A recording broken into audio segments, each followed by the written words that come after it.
Okay, so problem number 3. Okay. So problem number 3, okay, pakibasa nga yung problem, Mr. Lapus, Albert Vincent Lapus.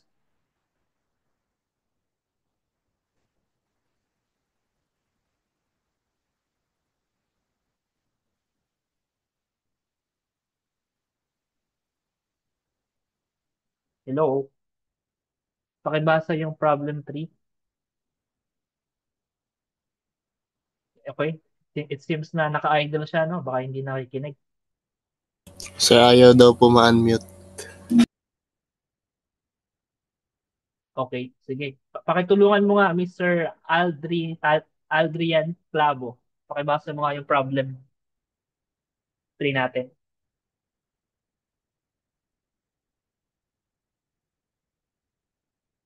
Hello po, audible po. Yes, yes, audible na. Okay.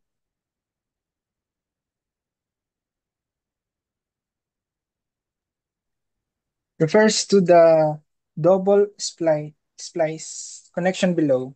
The bolts are 16 mm.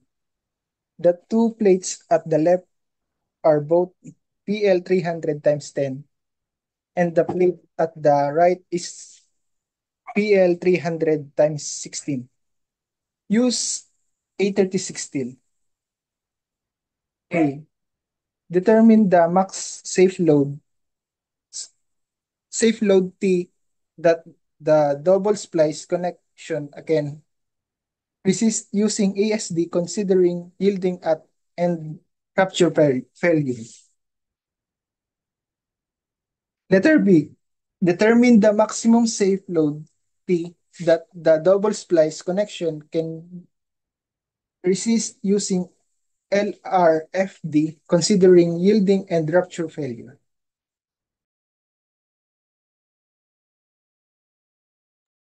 Okay na po, sir. Hello po.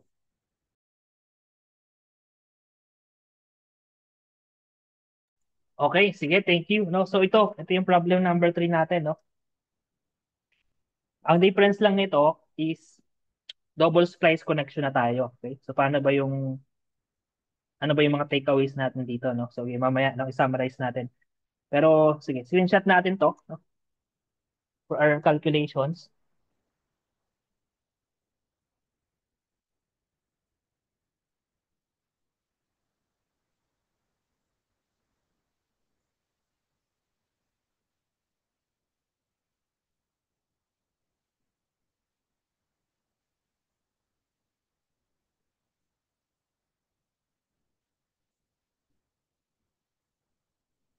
Okay, dito na natin ilagay para isang slide na lang, no.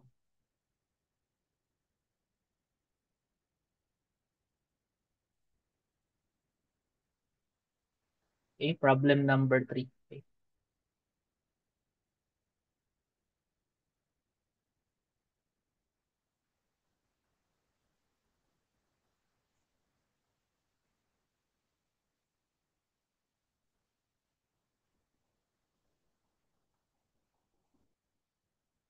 Okay, sige, solutions tayo ulit. Okay, sige, basically yung tinatanong dito, ano daw yung yielding and rupture strength kapag ASD, and ano din yung same yielding and rupture strength mo kapag LRFT. So, ang overall takeaway natin dito, i-compare natin yung mga values ng ASD and LRFT. Okay? Tapos, naka-double splice connection pa tayo, diba? As per problem. Okay? So, yun yung pinaka-takeaway natin. Okay? So, sige. Let's solve. Okay? So, since meron tayong double splice connection, no? And yung splice connection natin is may iba't ibang thickness, no? Ang question ko ngayon is sino yung thickness na gagamitin natin on our analysis? Or sino yung thickness na critical, no? Kasi iba, yung isa is 10 ang thickness, yung isa ay 16. Although yung width niya parehas, no?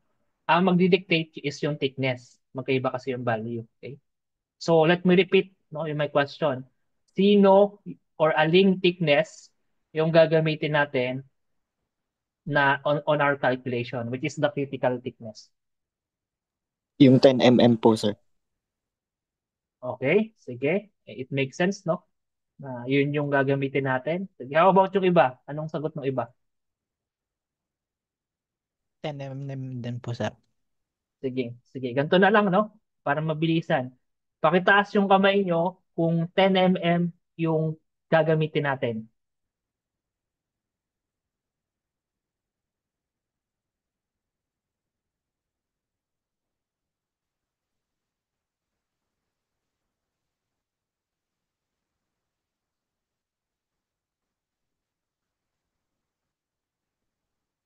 Okay, sige. Ang daming follower ni ano, no? Mr. Bernardo ba yung sumagot? Okay, ang daming ano, ang daming. Sige, okay na, no? Sige. So, sige, i-ano natin, no? I-dissect natin, no? Yung ating problem. Now, I think everyone would agree na kapag pre select natin yung pre-body diagram nito, no? Yung total loads acting on the plate dun sa right plate, which is sa case na to yung middle plate, kung ang applied load doon is T, yung lahat ng plate na going at sabihin natin left plate, no, yung which is yung top and bottom plate, i-resist niya lang din yung applied load dun sa right, no? So mag-equal lang siya, no? Pero opposite yung direction. Now, although mag-equal siya, kapag ang consideration natin is specific dun sa top plate and bottom plate, ang mangyayari ngayon kapag pre-body diagram, i-equally shared niya lang yung applied load P. No? Kumbaga pag tumingin ka sa top view, ito yung makikita mo eh. Pero pagka hiniwalay mo na yung top plate and yung bottom plate, no? By pre-body diagram, T over 2 yung magre-resist dun sa plate na yon, sa top plate. Similarly on the bottom plate, ganun din. Okay? But overall, ganun nga, no? Magbabalance lang yung load T. Okay? So, kung ganun pala, no? Kung ganun pala yung logic natin, and we want to simplify our calculation, ang pinakamagandang gawin, since equal lang yung applied load, is alamin lang natin ano ba yung total thickness na apply ng plate going to the right, no? And yung total thickness nung lahat ng plate resisting yung ano, yung dun sa left, no? Left side ng ating applied load. Okay? Then kapag kinompare natin 'yon, we would now have the idea kung sino yung critical, and yung critical nga is yung mas mababa, no? Yung mas mababa. So, might as well ano, no, itemize natin dito. Pero hindi ko na lalagyan ng letter kasi ano, mabilis lang naman to, di ba? So, sige, sulat na lang natin dito. So, um, total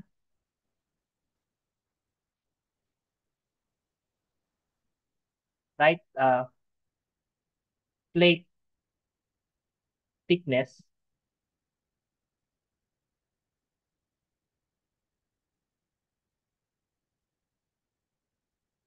is equal to, as per the figure, ilan yung total thickness natin for right plate na mag-resist ng applied load? 16, di ba? 16. 16, which is yung middle plate, no? And then, in terms of total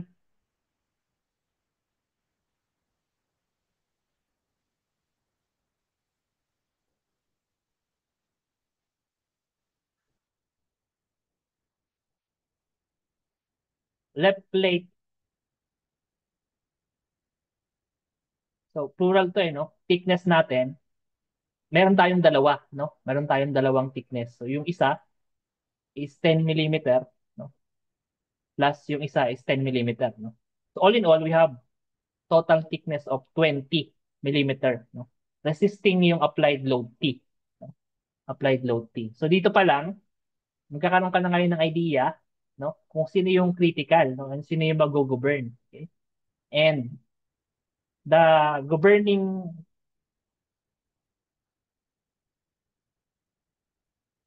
thickness ng plate na dapat nating i-analyze is common sense yung 16 millimeter. Okay? 16 millimeter. Okay?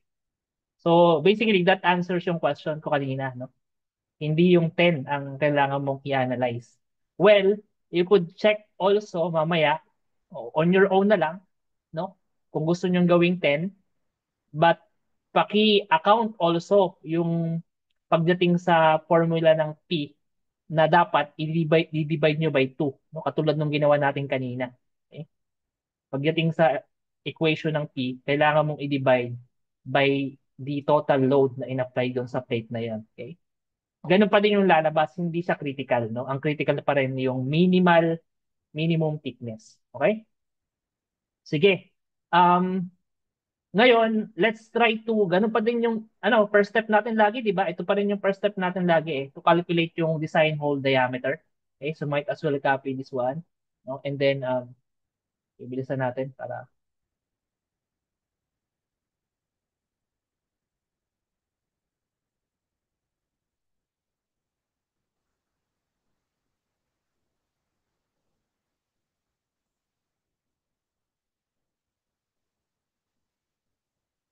okay, so ang sabi sa problem, no? Ang sabi sa problem, we would use, ano ba yan? We would use, hindi makita no? Dito na lang, 16 millimeter diameter. Okay?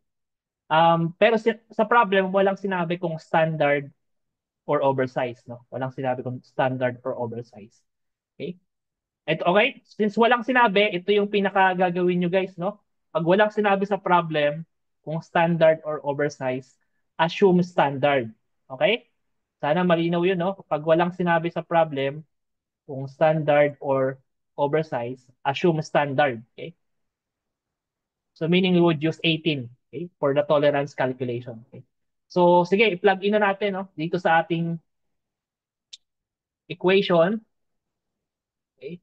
So ibig sabihin, we have diameter of bolt 16 plus yung tolerance, kukunin natin sa difference na to, 18 minus 16, no? 18 minus 16, that is 2, no?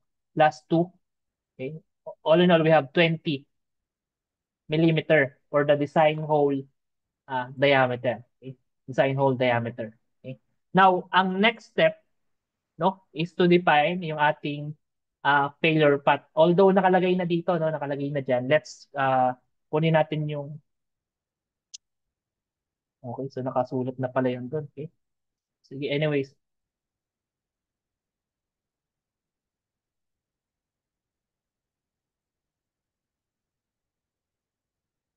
Define natin yung failure path kasi yun lagi yung first step natin, di ba? Ito yung first step natin lagi.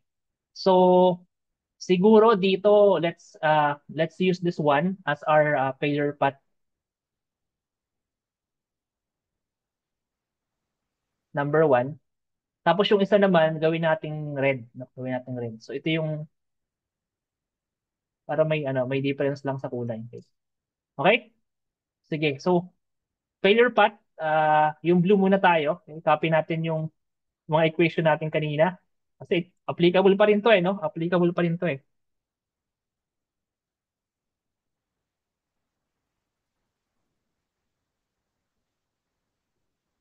Okay. On this one, that is ABDE. So parehas pala no, okay na to. Okay? ABDE. So dito, ganun pa din kasi meron tayong naka-staggered na na mga distances no? Pwede natin gamitin to. But again, no, wala tayong sige, isa-isayin muna natin, gross width muna tayo. Okay? Gross width, alam niyo na 'yon, that is 300. Okay?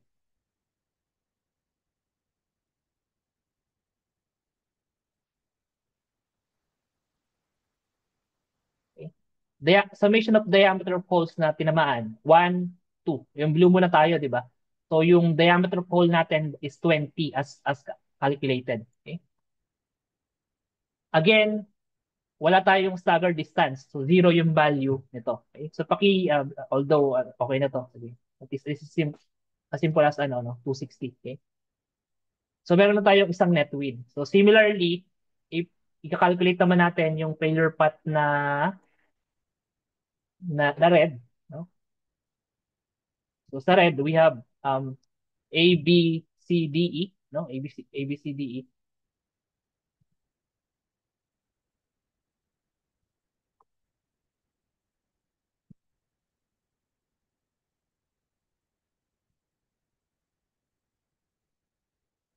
Okay? So on this one naman, since similar lang to, itong gross width natin minus yung total number of holes na tinamaan, on this case 3. So yung multiplier natin, babaguhin natin dito.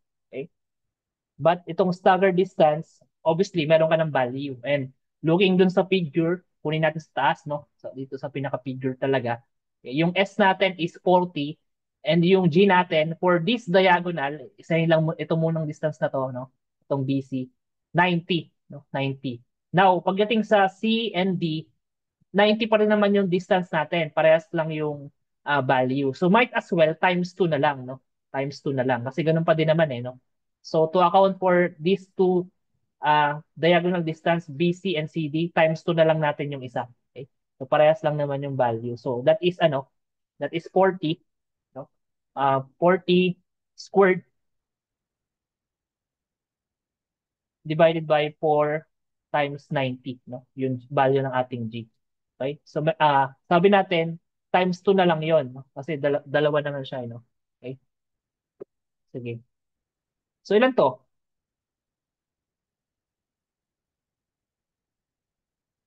Ilan tong net width natin dito?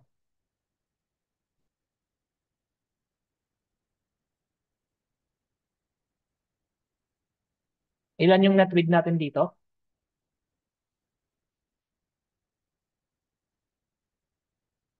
Hello.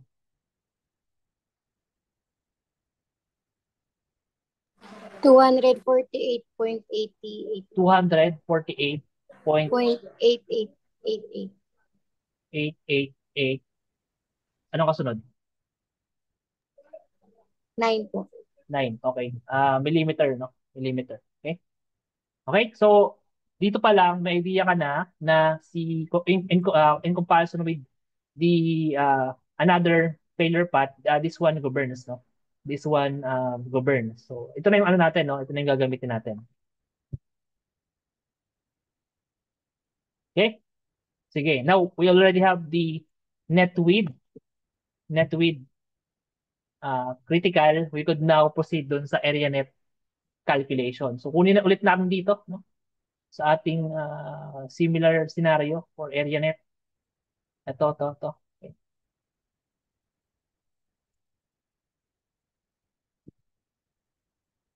Bago tayo proceed sa mga formula ng ng yielding and rupture. Unahin muna natin yung mga parameters na gagamitin natin, no, para mas malinaw. Okay? Now, ito yung formula natin, net width times thickness of plate. Okay? So we have net width na ito. Okay? So medyo ilipat nga natin para may space.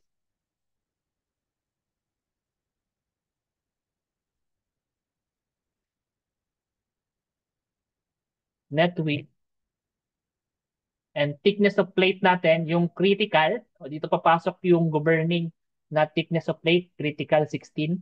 Okay?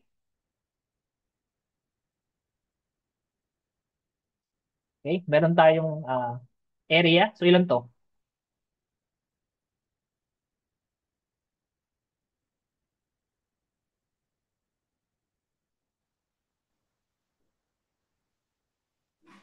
$3,982.2224. 2224. Okay? Millimeter squared.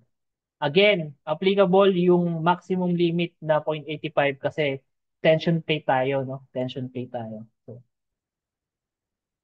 respect natin yon. Okay. Okay. Area gross is, kung di ako nagkakamali, gross width natin is 300, no? Times yung critical thickness na govern 16, no? So, meron tayong um, ilan to? Maximum. 4,080 po. 4,080. No? 4,080.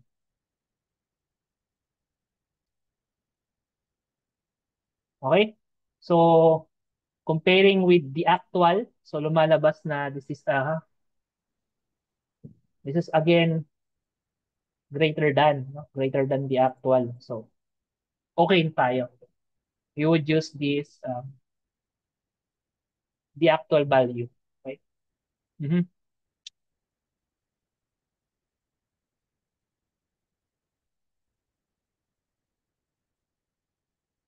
Okay? Sige.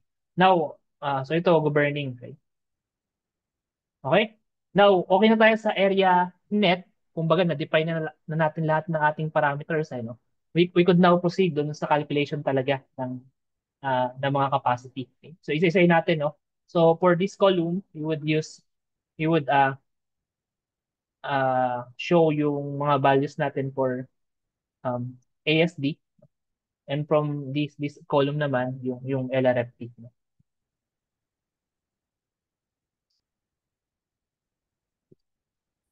Okay? So unahin muna siguro natin yung yielding, no? Yung yielding. So for yielding,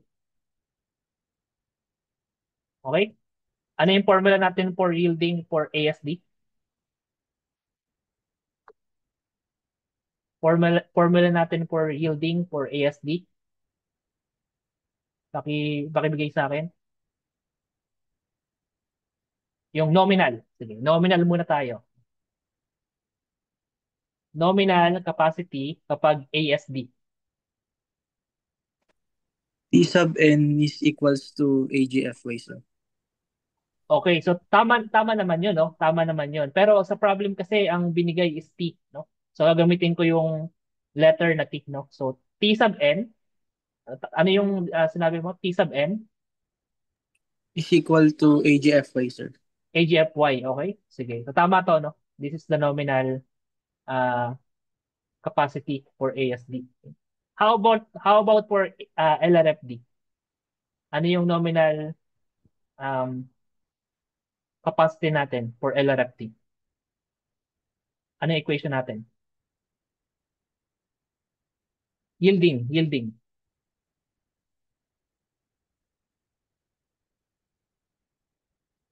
Anyone? Makibigay para mabilis tayo.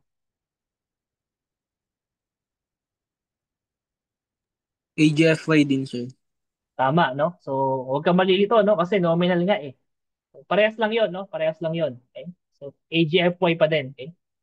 Now, let's expound itong yielding ng ASD, no? From this nominal, if we want to calculate yung yielding, which is ibig sabihin we have a subscript of T sub A, no? So, ano equation natin for yielding?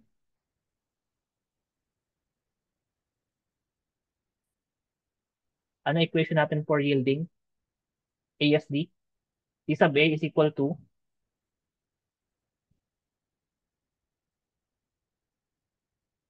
T sub n over omega t, sir. okay, sige. T sub n over omega sub t. Okay?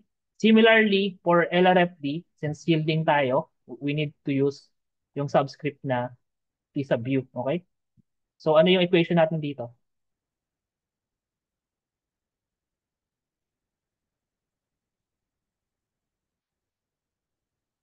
Ano yung equation natin dito? P sub T multiplied by T sub N, sir. T sub t multiplied by T sub n. Okay? So, tama. Okay? Sige. So, okay na tayo on our equation. Gusto ko lang kasing isa-isahin muna, no? Para, kumbaga, nagkakaintindihan tayo sa mga formula. So, sige. Punta tayo sa rupture, no? Punta muna tayo sa rupture. Sa rupture, naman, kung i-calculate natin yung, or i-define muna natin yung mga formula natin, no? Meron tayong nominal. So, ano yung nominal natin for rupture?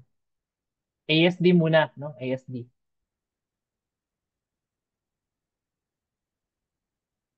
Nominal capacity. T sub n is equal to ilan? AEFU. AEFU. Okay, sige. How about for rupture? LRFD, rupture. Yung T sub n natin is equal to ilan? Same lang, sir. Same lang. Okay, sige. Okay. Now, again, yung formula ng T sub A natin for rupture, anong equation gagamitin natin?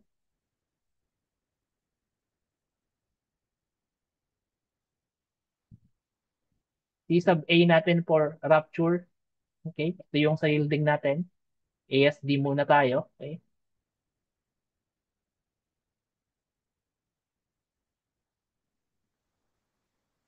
Okay? Ano yung equation natin dito?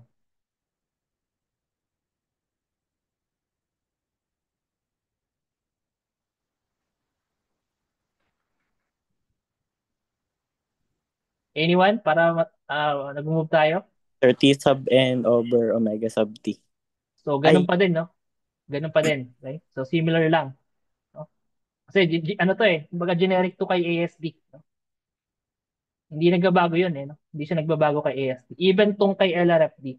No? Ito pa rin yung formula natin. Rupture man or um, yielding. Okay? So, yun pa rin yung formula. Ngayon, meron na tayong mga formula. We could now plug in yung mga values. No? Sige, unahin muna natin tong kay yielding. No? So, sige, isa-isahin natin. No? So, yung T sub n, gawin nating AGFY, no? Sige, area gross natin, okay, would be 300 times 16, okay, yung thickness ng plate na critical, okay, times yung FY, A36 tayo kung di ako nagkakamali. A36 tayo as per problem. A36, ayan. Okay. Okay. Divide 1,000. Okay. Okay. Tapos divide daw natin by P over T. Okay. P over T. So, ilan to? Ano yung value ng P over T natin for yielding ASD? Ano yung value natin?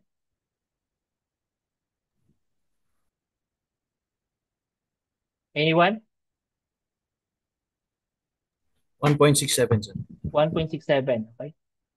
So we have a value for T sub A, no? Yielding. Okay. Ilan to?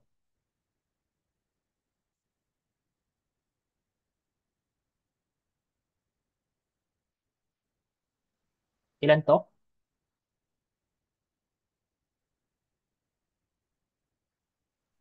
712.81437. 0.81. 437. The final na to kasi final answer na to eh, no? 81 kilonewton, okay? And then let's go back, let's go naman dito kay LRFD yielding, okay? So sige, pagdating dito, ayun, um P sub T, no? For yielding, ano yung value natin dito? 0.9, sir. 0.9, okay. Sige. Tapos T sub n, yun, AGFY pa din, which is pwede natin kunin to. Kasi yun din yun, di ba? Yun din yun eh. So, kunin na natin dito. So ina, meron na tayong pinaka-equation. So, ilan to? 1,071.36. 1,071.36 71. 0.36. kilonewton. Okay? Sige. And okay na tayo sa yielding, meron na tayong dalawang value. Let's proceed dun sa rupture. Dito sa rupture naman, no? The formula for T sub A ito. Okay? So, sige, copy natin 'yan. Pero I think every one of you would agree, no, na although nakalimutan natin kanina na i-reflect dito sa taas, no? Since this is a tension plate, again, tension plate tayo, no? Alam natin 'yon na kapag tension plate tayo, ito lang naman 'yon, 'di ba? Ito lang naman 'yon. So sige, ipakita na rin natin para magkakaintindihan tayo, no? Pagdating sa area effective area and area net, no? So ito lang naman 'yon, 'di ba? So reflect natin yan. Okay? So ibig sabihin, yung A sub E natin would be U times area net and U is 1.0 for tension plate. Explanation again, naka-hold, no? Papasok natin sa shear log. Area net natin na nag-burn is ito. Okay? Okay?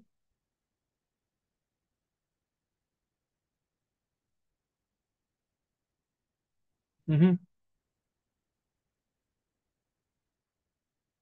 Okay? Area net. Okay? Tapos multiplied by the the value of our f sub u, no, which is 836, that is 400 MPa. So divide 1,000, okay? And then we need to divide this one on using our omega sub t. Okay? So yan to. Ano yung omega sub t pala natin for rupture? Okay? That is 2.0. Okay? That is 2.0. Okay? So we have final value for rupture na ilan to?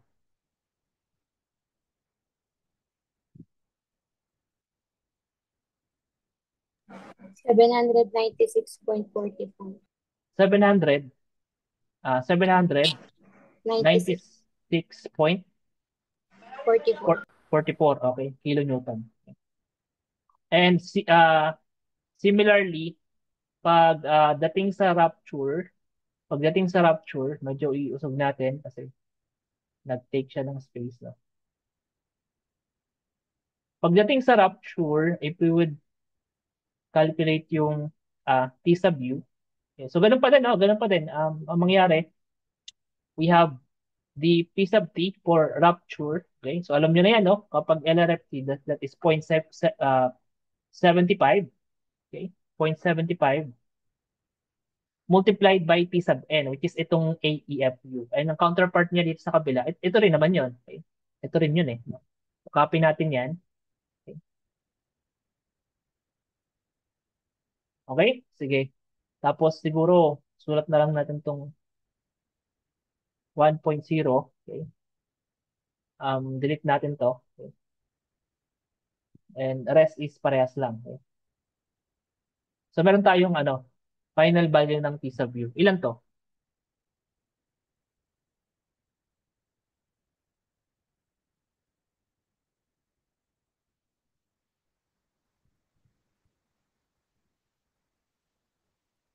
One thousand 194. 1,194.67.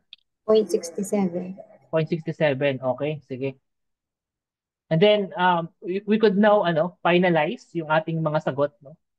And let's try to formulate a conclusion, no, based dun sa mga sagot na nakuha natin. So in terms of ASD yielding,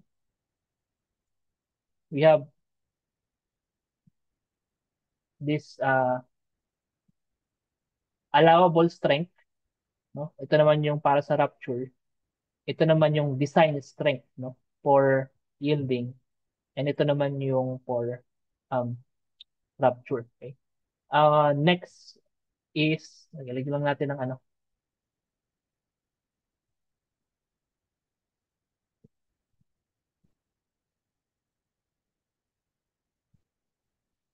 Okay? So ayan, sige.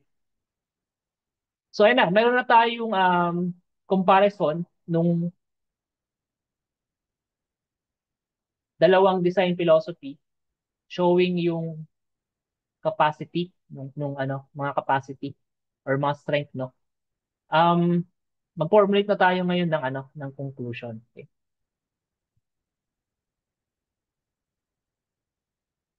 So ito yung unang question, no. Comparing the mode of failure, yielding versus rupture, sino yung nag-burn?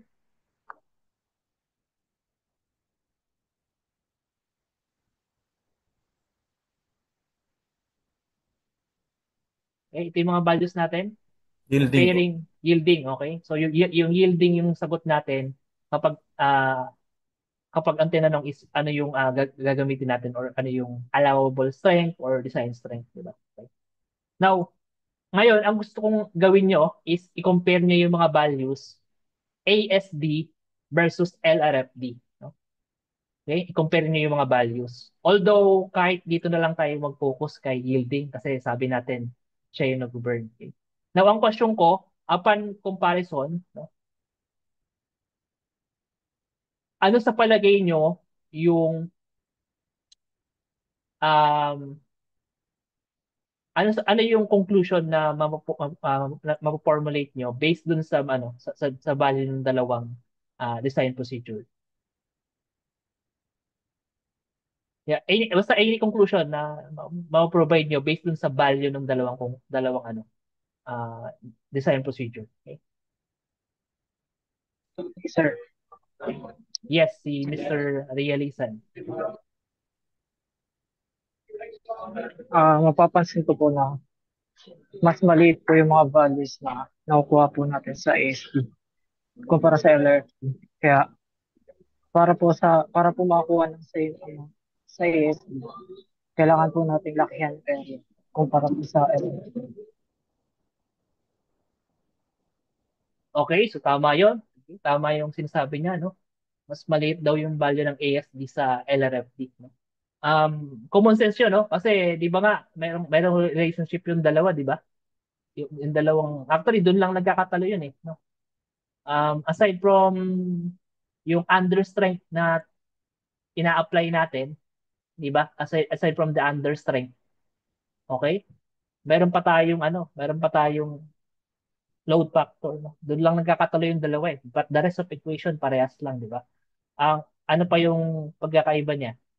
Yung si LRFD, minumultiply niya, no? Yung understrength. Dito, dinidivide. Pero pwede mo rin kunin yung reciprocal ng 1.67, eh. No? Tapos pwede mo i-compare kay 0.9.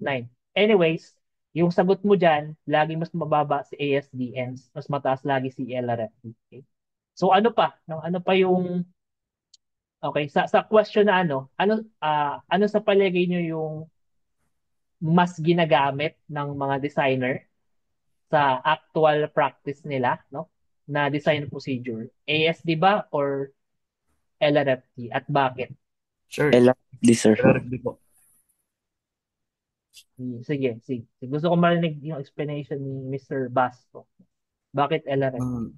Yung LRFD kasi sir, sa tingin ko mas accurate siya. Then kung sa actual gagamitin, mas economical and cost effective po. Okay? So tama yung economical, pero ano yung explanation bakit naging economical siya? Na-achieve yung efficiency ng mga sizes ng bakal through design po. Okay, so tama din yun. Sige, tama. No? So, in addition to that, no, siguro baka gusto dagdagan ni Mr. Jeric Miguel, parang nagtataas kanina ng kamay. May Sir, addition ka ba? Sa LRFD po kasi sir, mas mababa po yung reduction factor. Bali, 10% lang po yung tapon. So, mas magiging economical po. Okay, sige. In addition to what they've mentioned, no, ito talaga yung ginagamit ng mga designer. Kasi imagine, for the same connection, no, ang sabi ni ASD, hanggang 712 kilonewton lang yung capacity mo or yung strength mo. Pero ang sabi ni LRFD, 1,071 kilonewton yung strength nung same connection, no? Same connection.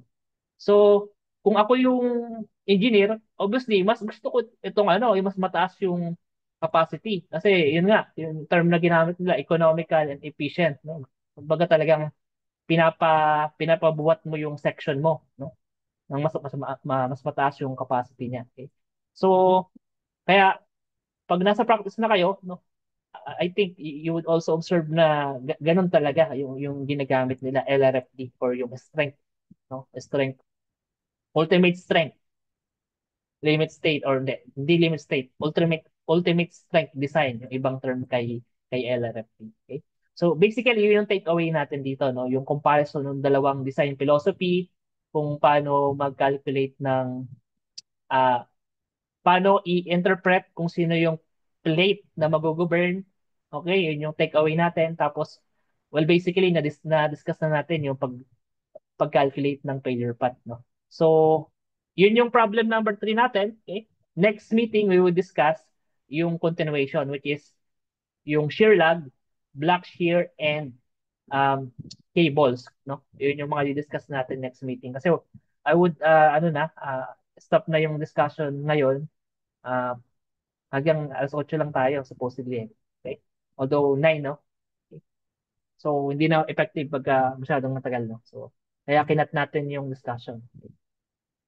So, basically, yun yung end of discussion and end of problem number 3. Meron bang malabo na, meron ba kayong gusto i-clarify for problem number 3?